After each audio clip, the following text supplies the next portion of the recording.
Eran las locomotoras a vapor más grandes que se habían construido, gigantes que recorrían los rieles. Hoy conoceremos su historia en Trenes sin Límite.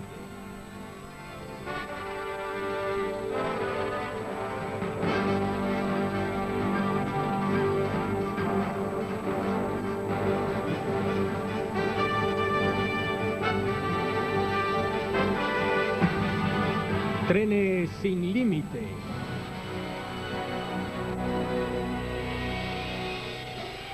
La era de los gigantes. Hubo un tiempo en que todo parecía posible en Estados Unidos. El país comenzaba a sanar de sus heridas de la guerra civil. Los negocios prosperaban y la intrépida expansión hacia el oeste era impulsada por la firme convicción en la doctrina de la expansión territorial. La vida al final del siglo XVIII era buena, en especial en las redes ferroviarias.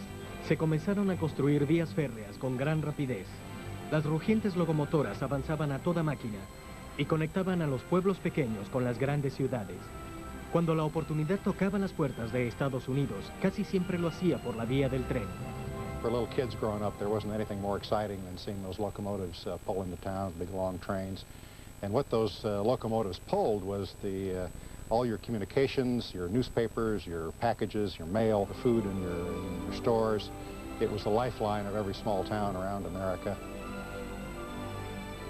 A medida que el país crecía, también aumentaba el deseo de los dueños de los ferrocarriles de vencer a sus competidores. Se añadió mayor número de vagones a las locomotoras en un esfuerzo por maximizar las ganancias. Las nuevas medidas de seguridad permitían a los trenes ser más veloces, pesados y alcanzar mayores distancias. Los pasajeros podían viajar a mayor velocidad y con mayor seguridad, y las mercancías llegaban antes a los mercados. Pero los trenes más pesados forzaban los límites de los motores a vapor convencionales. El personal solo podía obtener esa cantidad de poder de la caldera, pero pronto ésta ya no podía realizar sus funciones. Al principio, la solución fue aumentar el número de motores. No era extraño encontrar 2 o 3 máquinas a vapor funcionando al mismo tiempo. Pero cada máquina requería personal y los dueños de los ferrocarriles no querían pagar la mano de obra adicional. La solución aparente era construir un motor tan poderoso que permitiera a las locomotoras desplazarse a cualquier lado. Así pues, se inició la construcción de los gigantes. You couldn't put steam engines behind one another without having a crew in each and every single steam engine. So if you made the engines bigger, you could save on crew cost. One crew, on the other hand, you see, could handle a much larger train, the bigger an engine they were given. So labor cost was driving this whole equation of bigger locomotives. Uno a uno, los fabricantes comenzaron a construir motores mucho más grandes. Los primeros gigantes no eran más que la versión ampliada de los trenes de 8 ruedas. Los grandes motores, como el 282 Mikados, tenían la dura tarea de arrastrar pesados trenes. El aumento del poder y de la velocidad complació a los dueños de los ferrocarriles, y desde entonces, operar un gigante se convirtió en una prioridad. That profession back in the steam age was a profession based not just on seniority, but on merit, and you didn't give these big engines to anything less than what we'd call them the fighter pilots of their age. That was the quality of skill. The individual arts of handling the throttle and the brakes really had to be done with very special skill. Para los pasajeros, ser el maquinista o el fogonero a bordo de un gigante a vapor podía parecer un trabajo glamoroso, pero en realidad era un trabajo sucio, difícil y peligroso. Arthur Swan Jr. trabajó en las vías férreas durante 30 años. Pasó la mayor parte del tiempo en las salas de máquinas de los tranvías Norfolk y Western, que operaban con algunos de los gigantes a vapor más grandes. The engines would shake and rock, and stuff would fall down from underneath the cowling, and cinders would come down on top of the boiler head, and you couldn't hear yourself think, or when you blew the whistle, you couldn't hear yourself talk. People don't realize how dirty it is, but it's a life that's well spent. Operar las grandes máquinas trajo prestigio a los hombres que las controlaban. En los primeros años de la era de los gigantes a vapor, estos hombres eran considerados reyes. These guys had a swagger in their step, and they knew what they were about. And I like to say these gentlemen held the presidents of the railroad in their glove, because of all the unions, the ones that were most respected by management were the ones of those that ran the locomotives, ran the trains, the engineers, the firemen, conductors, brakemen, because you didn't replace those gentlemen overnight. Cuando un tren con motor promedio llegaba a algún pueblo, siempre llamaba la atención. Pero cuando lo hacía un gigante, absolutamente todos lo notaban. No había forma de escapar al ensordecedor rugido. El aire se inundaba de ondeantes nubes de vapor y el suelo temblaba bajo el peso del tren. En comparación a sus pequeños y menos voraces contrapartes, los primeros gigantes consumían el doble de combustible y agua. Su llegada a cualquier pueblo era una visión imponente. They were just tremendous achievements. They were literally the high tech of their day. Hank Kinsell trabajaba como fogonero para la compañía ferroviaria Norfolk y Western. Contemplar a los gigantes que pasaban por su casa cuando era niño dejó un recuerdo indeleble que incidió en su decisión de trabajar en los trenes. My father was a railroader, and consequently I was raised as a railroad child, kind of like an army brat. And we lived in the coal fields next to the railroad tracks. There was no other place to live, either on the riverbank or the railroad tracks. And I watched the Norfolk and Western freight trains, the big engines in those days. Consequently, when I was old enough to go out on my own, I tried several things, but railroading was too much in the blood, and I had to get with it. Los gigantes a vapor cambiaron la manera de construir ferrocarriles en Estados Unidos, pero la carrera por el diseño de los motores más grandes apenas estaba comenzando. La necesidad de aumentar el poder pronto se equiparó con el deseo de mayor velocidad, por lo que se comenzaron a forzar las máquinas a vapor hasta límites inimaginables. Trenes sin límite continuará en un momento. Sin límite.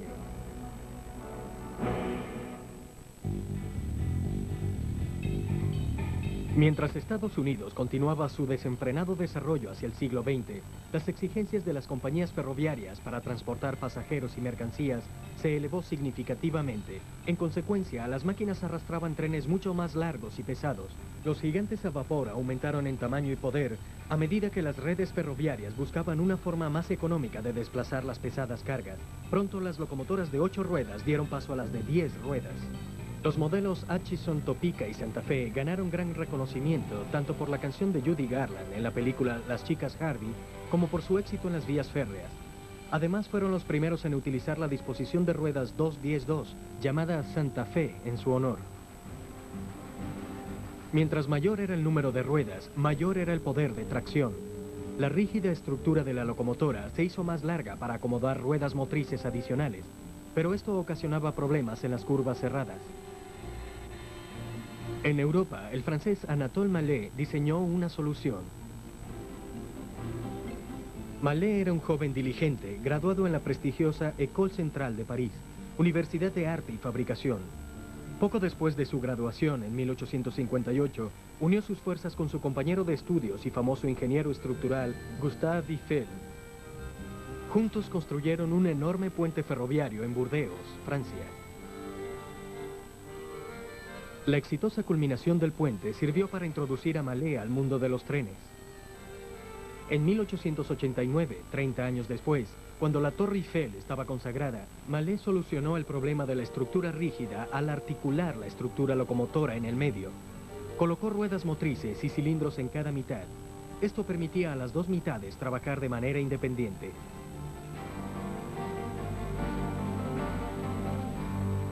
It was actually 2 engines under one boiler, under the control of one engineer. Nothing existed at the time that could take tonnage up mountains better than the Mallet locomotive. El diseño de Mallet ofrecía otro aspecto práctico. Utilizaba el vapor 2 veces. El sistema canalizaba el vapor que salía de los cilindros posteriores para dar poder a los frontales. El proceso combinado era más rendidor y le ahorraba a las compañías ferroviarias toneladas de combustible y agua. El diseño de Mallet permitió el desarrollo de los poderosos gigantes, provistos de 2 juegos de ruedas motrices capaces de realizar el trabajo de 2 locomotoras convencionales. Los ejecutivos de las compañías ferroviarias estadounidenses dieron la bienvenida a esta tecnología en 1904, pero los trabajadores, preocupados por conservar sus empleos, no se mostraron tan entusiastas. These locomotives in some areas were resisted by the crews because the crews were being replaced two for one. There are stories of crews not running them to their capacity just as a protest. Los trabajadores también se sentían preocupados por su salud. El principal problema era el humo. Por lo general, la cabina desde donde el maquinista y el fogonero conducían el tren estaba ubicada en la parte posterior. Las grandes locomotoras producían tanto humo que inundaban los túneles con espesas capas de hollín. La compañía californiana Southern Pacific Lines atravesaba las empinadas montañas de la Sierra Nevada, la cual tenía numerosos túneles. En 1910, la compañía adquirió un modelo único de Mallet en el que la cabina del maquinista estaba ubicada en la parte frontal del tren. And the reason for the cab placement in front was the engine could operate without asphyxiating the crew in the tunnels, in the snow sheds up the high ridge of the Donner Pass in the Southern Pacific. Otherwise, in those snow sheds, the crews simply would have been overcome by the fumes. There was another railroad called the Western Pacific, and its locomotives were not the cabin front type, but they actually had to issue gas masks to the crew to be able to get through the tunnel. The Southern Pacific crews, on the other hand, appreciated those cab forwards because they didn't have that problem in their environment.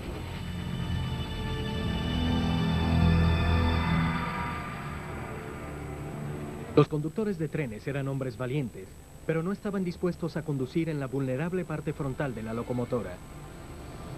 After they overcame an initial resistance to riding out on the extreme front of a locomotive, just really loved them. These became world famous, and they were unique to the Southern Pacific. No other railroad found their use necessary, but they were a godsend for the Southern Pacific mountain operations. Las locomotoras de Mallet, al igual que los trenes de la Southern Pacific con sus cabinas frontales, eran poderosas y rendidoras, pero muy lentas. Los diseñadores de máquinas buscarían mejores soluciones durante los siguientes 40 años. Entre ellos se encontraba un apacible hombre llamado Will Woodard. Woodard nació en Utica, Nueva York, en 1873, 4 años después de la culminación de la célebre vía férrea transcontinental de Estados Unidos. En 1896 se graduó de ingeniero mecánico en la Universidad Cornell y más tarde trabajó para las 2 constructoras de trenes a vapor más grandes del país. Primero para la Baldwin Locomotive Works y luego para la American Locomotive Company, ALCO. La sólida reputación de Woodard atrajo la atención de un pequeño fabricante de máquinas a vapor en Ohio. Lyman Locomotive Works se veía a sí misma como un gigante invencible. Tenía 2 productos para vender, diseños superiores y excelente mano de obra. Lyman logró alejar a Woodard de las grandes compañías al ofrecerle el cargo de vicepresidente de ingeniería. Woodard aceptó el empleo y en 1916 se propuso convertir a los pequeños de las máquinas a vapor en los científicos de las máquinas a vapor. Yes, I knew he was in the drawing office frequently. I was down in the lower ranks at the time, but he would berate me a little bit sometimes when he didn't like the design that I was working on. He had the ability to draw different devices and different planning and thoughts together. I think that's probably his greatest ability. En 1922, Woodard desarrolló una máquina a vapor rendidora y a bajo costo que ofrecía mayor velocidad y más caballos de fuerza. Su poderoso concepto quemaba combustible en una enorme caldera para así producir más vapor. La nueva locomotora se reconocía con facilidad, pues requería de 4 ruedas traseras debajo de la cabina en lugar de 2 para ayudar a transportar el peso adicional. Lyman had the superpower engine and had a very good spirit of the corps in the engineering department, and was not afraid to risk a few things. They were forward-looking, and Lima, I think, took a very deep interest in giving the customer a locomotive that would perform. La nueva locomotora de Woodard aumentaba los caballos de fuerza hasta en un 25% y elevaba la velocidad sin subir de manera significativa los costos operativos. Los gerentes de las compañías ferroviarias quedaron encantados. Lima ofreció enérgicamente su concepto de gran poder y lo convirtió en uno de los adelantos de la era de las máquinas a vapor gigantes más aceptados en todo el mundo. A lo largo de su carrera, Will Woodard obtuvo más de 100 patentes para diversos diseños ferroviarios. Para el momento de su muerte, a la edad de 78 años, era vicepresidente de diseño y director de Lima. Pero lo más importante es que este afable genio se ganó el respeto de toda una industria.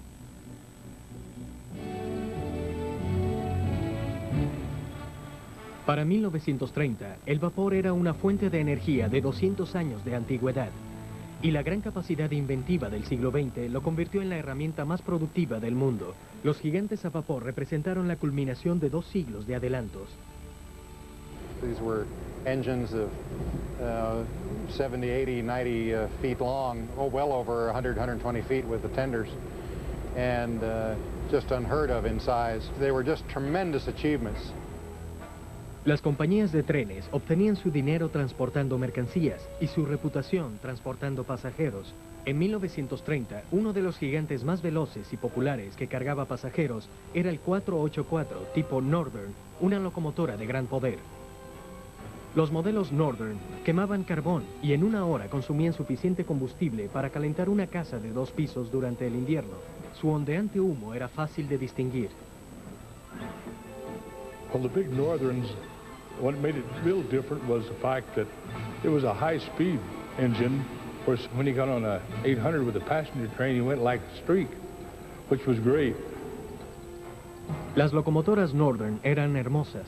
Transportaban pasajeros a lo largo de los ríos y las praderas más importantes de Estados Unidos, pero los gigantes a vapor tendrían que superar nuevos retos.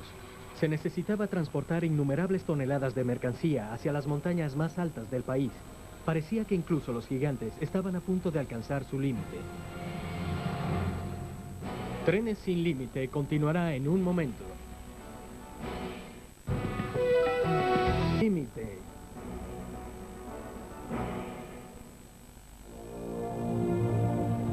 Se elevaban hacia el cielo con nombres dignos de su majestuosidad. El Wasatch, el Blue Ridge, el Allegheny.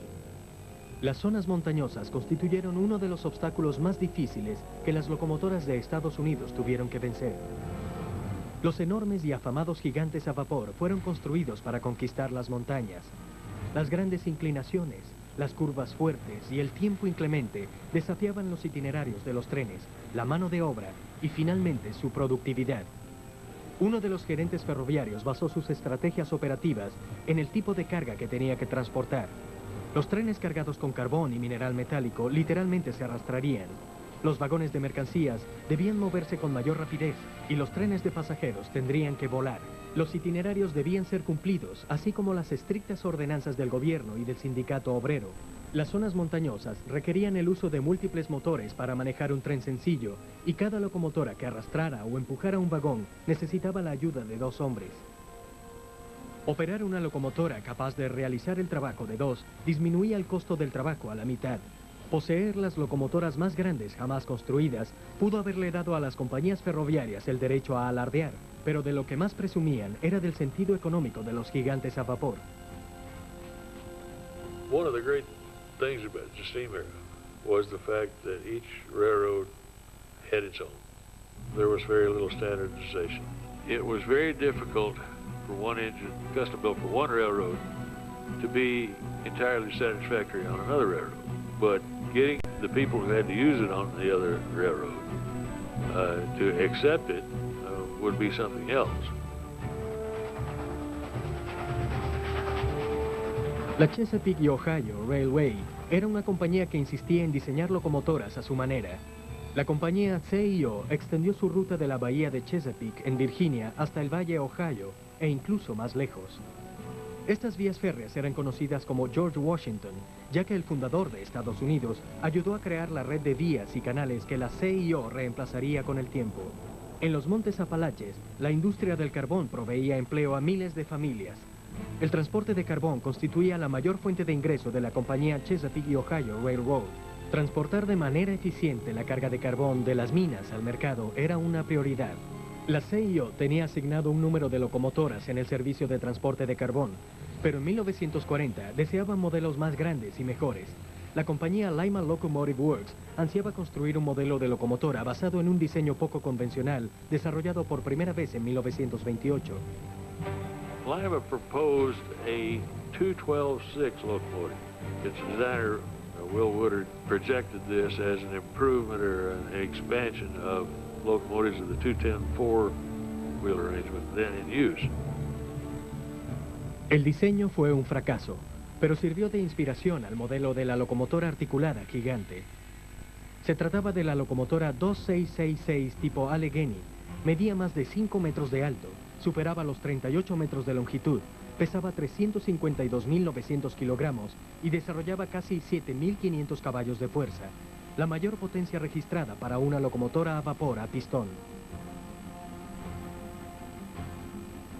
There was a committee of engineers that were put together by the Chesapeake and Ohio and other associated railroads.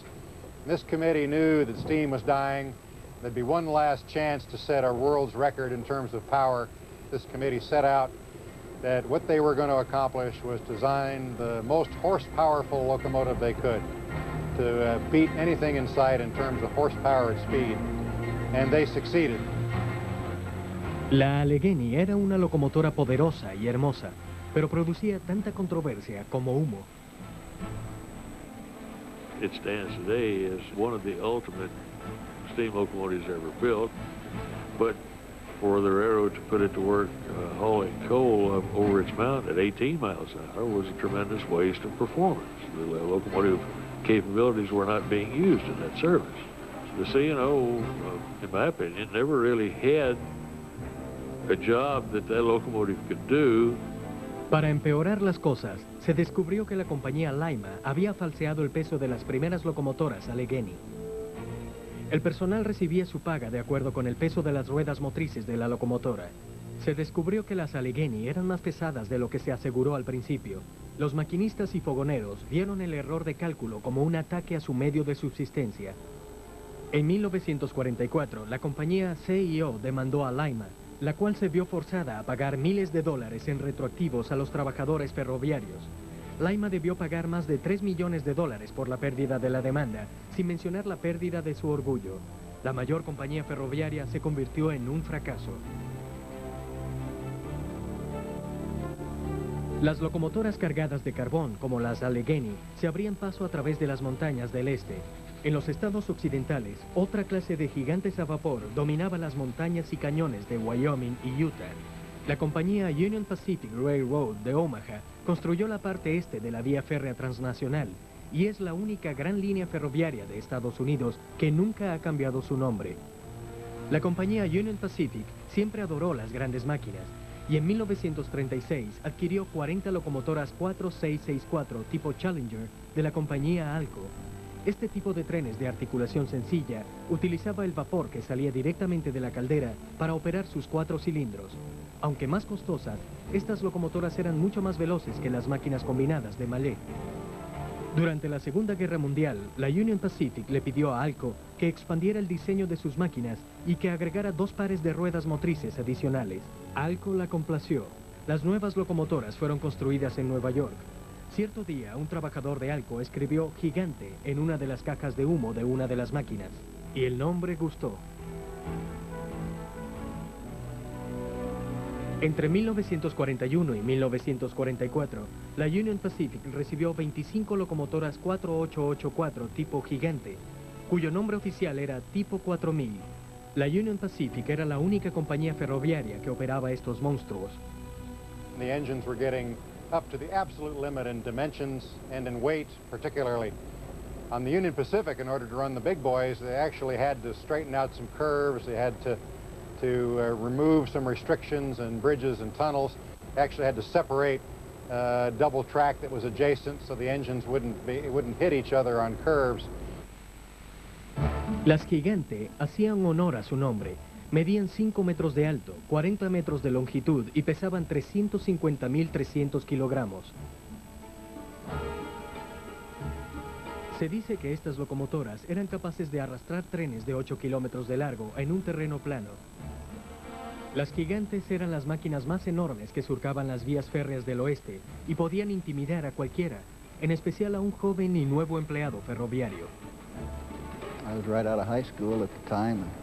This was about the largest, most huge piece of equipment I'd ever seen, and a huge firebox, 20-some-odd feet long. And of course, my duties were principally in front of that firebox. And I recall one time that I was checking my firebox like that when the engineer decided to increase the power, and the draft sucked the shovel right out of my hand, and I didn't have a shovel to use the rest of that trip. It was in the firebox and, of course, immediately melted with all of the heat that was in there. It was quite an experience for a youngster. The big boy was my love of steam locomotives. It was just kind of like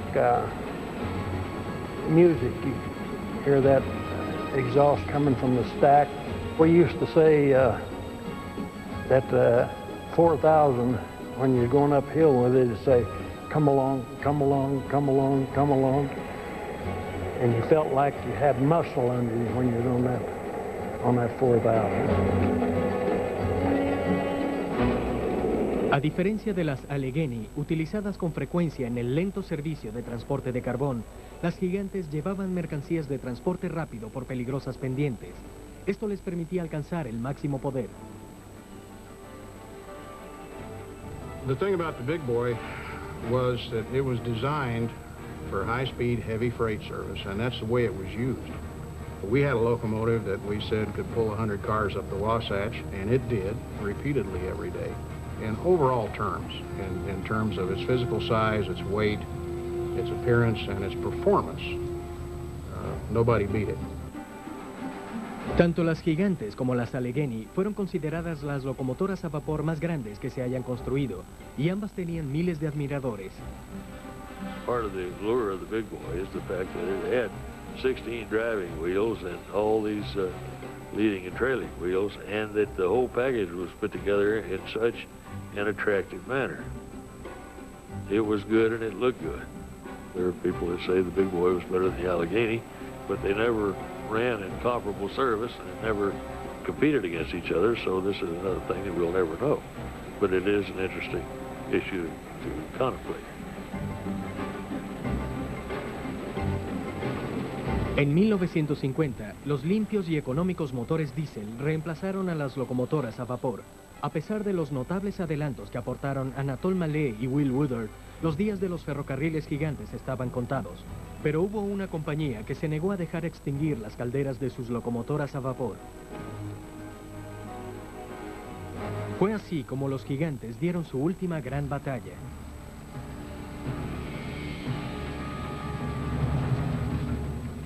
Durante sus 125 años de existencia, las locomotoras a vapor estadounidenses fueron abastecidas con madera, aceite y carbón. Pero en 1955, la mayoría de las compañías descubrieron que podrían obtener mayores beneficios al sustituir las gigantes locomotoras a vapor por ferrocarriles que operaban con motores diésel. Pero la compañía Norfolk y Western Railway no compartía esta idea. El territorio de esta compañía se extendía de Norfolk, en Virginia, hasta Cincinnati, en Ohio, y atravesaba uno de los pueblos mineros de carbón más ricos de Estados Unidos. Transportar ese carbón a los mercados era la prioridad de la compañía Norfolk y Western. Esta compañía ferroviaria en particular mejoró el uso de las calderas a vapor que utilizaban carbón como fuente de energía en sus máquinas. The magic of the Norfolk and Western really was a dedicated company policy to building efficient locomotives. They were designed by NAW personnel, and they were built right in Roanoke shops to their own designs and specifications and tailored to the particular operating conditions of the Norfolk and Western. They defined a modern steam locomotive as one that could operate with a minimum of maintenance and a high degree of availability.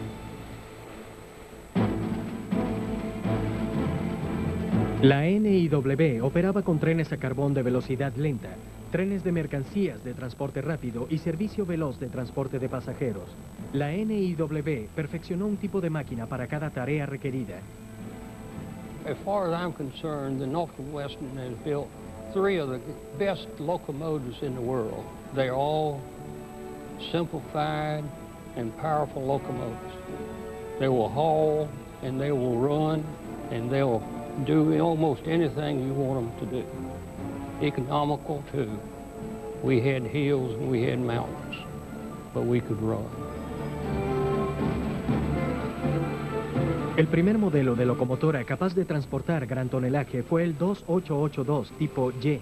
Este modelo básico de Mallet fue ideado originalmente por la Norfolk y Western y luego adoptado por la Red Ferroviaria del Gobierno de Estados Unidos, USRA. Esta se formó durante la Segunda Guerra Mundial con el fin de regular y mejorar el rendimiento de las redes ferroviarias de Estados Unidos. Asimismo, apoyó la creación de 12 modernos diseños de locomotoras para ayudar a las fuerzas de guerra. La NIW decidió reutilizar el diseño de su modelo 2882, al que realizó mejoras durante 35 años. The Norfolk Western had steep hills, heavy tonnage, and sharp curvature. They wanted a locomotive that would be comfortable hauling tonnage up mountains from 15 to 25 miles an hour. They refined their 2882s over the years until they came up with a locomotive that had the perfect characteristics for what they needed, getting all the horsepower that the locomotive was capable of producing. What the Norfolk Western wound up with was a locomotive that could produce the power of a big boy at 25 miles an hour, but do it by using steam twice. La compañía Norfolk y Western utilizó un ferrocarril 20% más ligero que el Gigante y elevó a casi 30% su poder de arranque. A 40 kilómetros por hora, las dos locomotoras desarrollaban los mismos caballos de fuerza. La NIW logró hacer más con menos. A la hora de trasladar mercancías de transporte rápido o grandes vagones de pasajeros por las montañas, la NIW se adjudicó un nuevo triunfo con otro innovador diseño locomotriz, el tipo A. These were 2664 locomotives, not a common wheel arrangement, and at the time they were built, there was nothing on rails that was comparable. These locomotives produced a transportation record that probably is as good as any steam locomotive ever built. They wound up hauling trains of 16,000 tons of coal from Williamson, West Virginia to Portsmouth, Ohio in less than 4 hours running time. This is 112 miles under full throttle operation on a tender full of coal. I don't know that a big boy could have done it. I don't think the Allegheny could have done it. And I don't know what else would be capable of it. La compañía Norfolk y Western perfeccionó un tercer tipo de locomotora en sus famosos talleres Roanoke. Por lo general, al modelo de distribución de ruedas 484 se le denominaba tipo norteño, pero en Virginia los sureños preferían llamar a su locomotora la J. There were only 14 J's, but they were really the crown jewel of the NIW insofar as passenger power was concerned. And although taste is a matter of personal choice, a lot of people think they were the most tastefully streamlined locomotive ever built. They had an aerodynamic look about them, and yet they retained the essential dynamic elements of the steam locomotive. And the one feature that was particularly significant about them was the lightweight reciprocating parts. And that was one of the secrets of their ability to be able to operate at high speed, although they were primarily a mountain engine. La maquinaria de las J estaba tan bien diseñada y su balance era tan preciso que 2 personas podían empujarla desde los rieles. Este era otro motivo de orgullo para una compañía ferroviaria alimentada con grandes logros y carbón. That was a feeling which went throughout the Norfolk and Western system. The pride in their locomotives, which were designed by their own people, built in their own shops, and built for a particular purpose. The Norfolk and Western stuck with the steam locomotive longer than any other major railroad in the country, and was the last major road to dieselize. they gave steam its best effort and most success in the last 25 years of operation.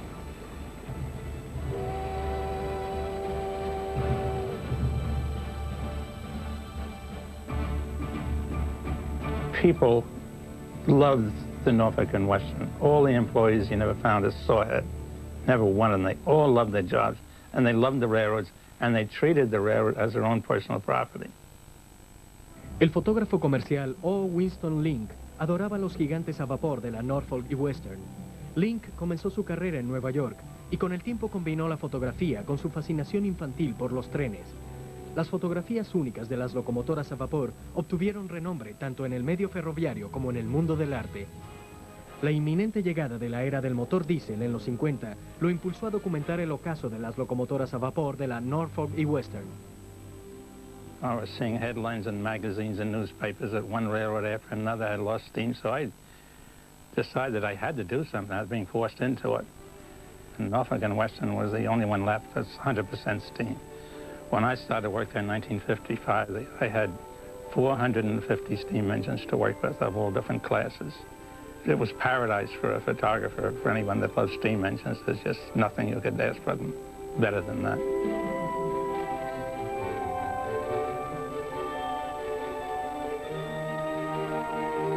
Link se distinguió en el arte de la fotografía nocturna. Utilizaba numerosas lámparas para capturar asombrosas, misteriosas y a veces extrañas imágenes de las personas y de los trenes. Link presenció el final de una era, hombres trabajando en sus máquinas gigantes por última vez.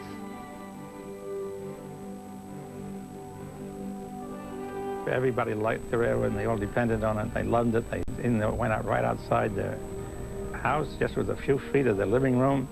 They didn't care. They loved all the engineers. They knew all the crew. They knew everybody on it.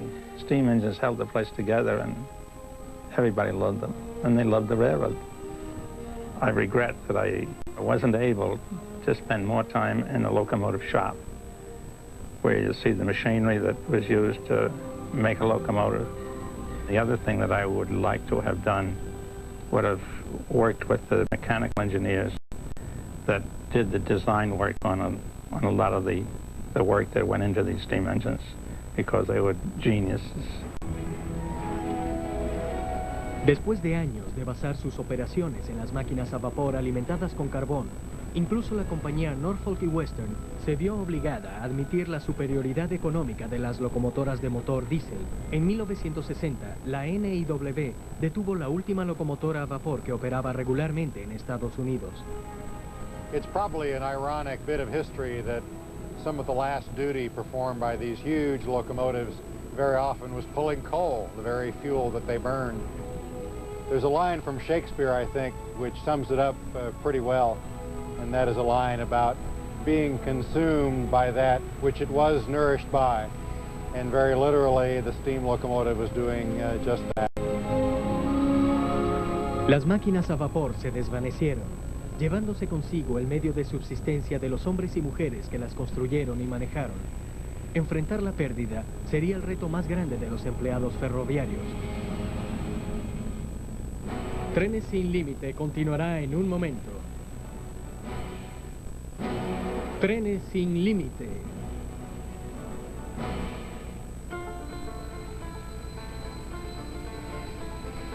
Los gigantes a vapor representaban los pináculos de un proceso evolutivo que comenzó en 1803, cuando el inventor inglés Richard Trevithick construyó la primera locomotora a vapor.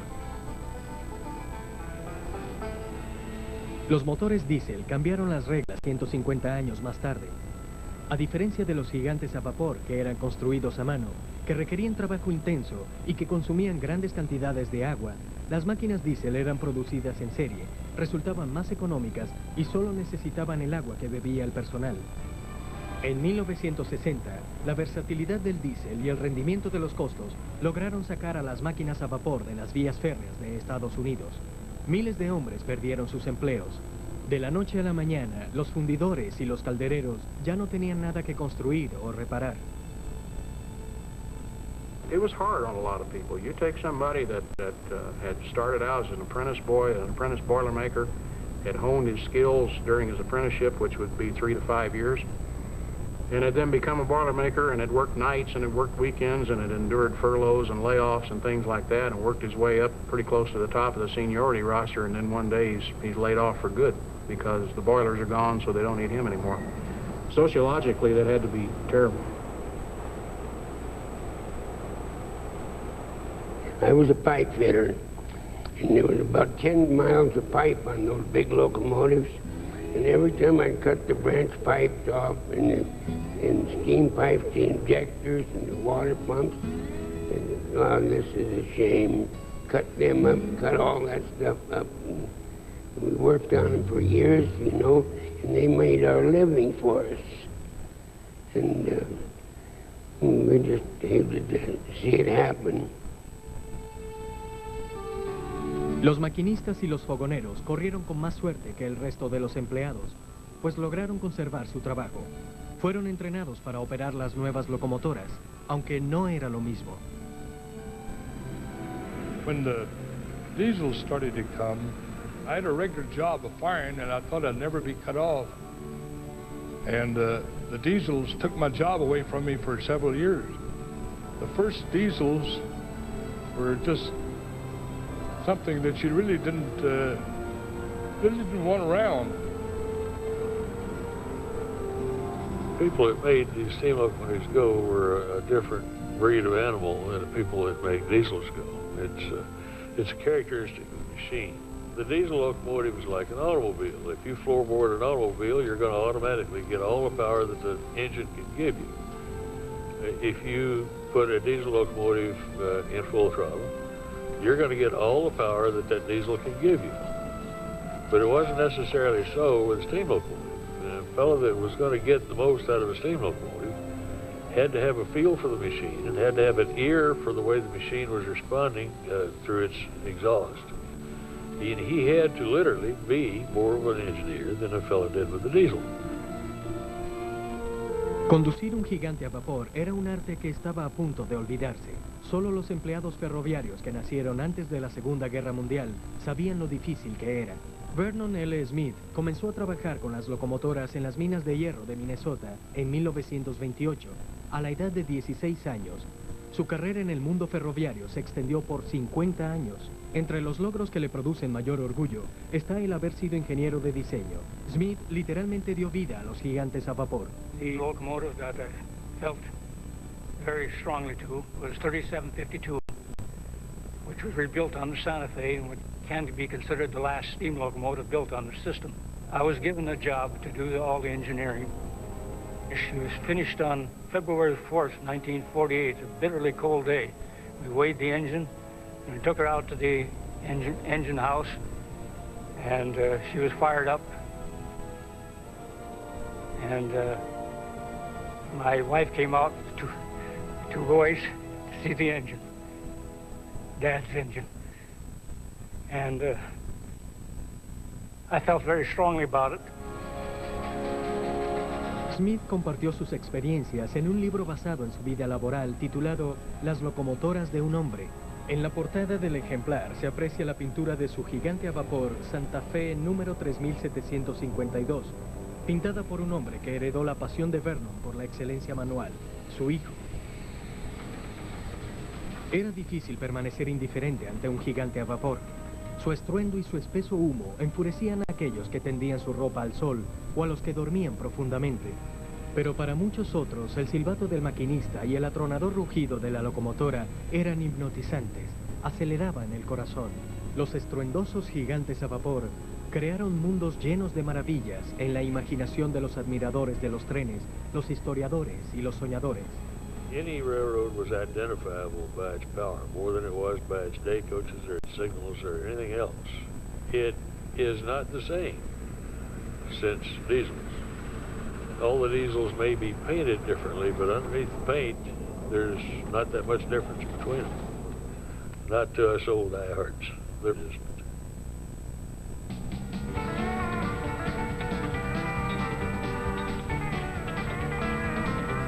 Hoy en día, las pequeñas máquinas a vapor deleitan a los niños en los parques de diversiones y en las líneas de trenes de turistas. y brindan a los empleados ferroviarios retirados la oportunidad de revivir sus días de gloria.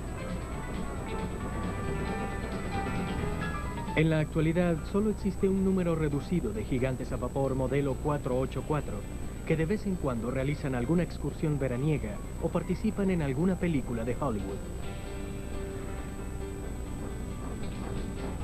Hace algunos años se restauraron dos locomotoras, una tipo A de la compañía Norfolk y Western y una tipo Challenger de la Union Pacific, y fueron empleadas para excursiones, pero el mantenimiento de estos gigantes resultaba costoso.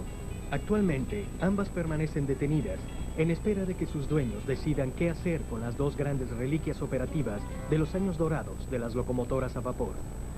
Muchas compañías ferroviarias donaron sus gigantes a vapor a los parques municipales y museos. Pero la mayoría de los gigantes quedaron convertidos en chatarra. Locomotoras de $200,000 fueron vendidas en partes a precios irrisorios.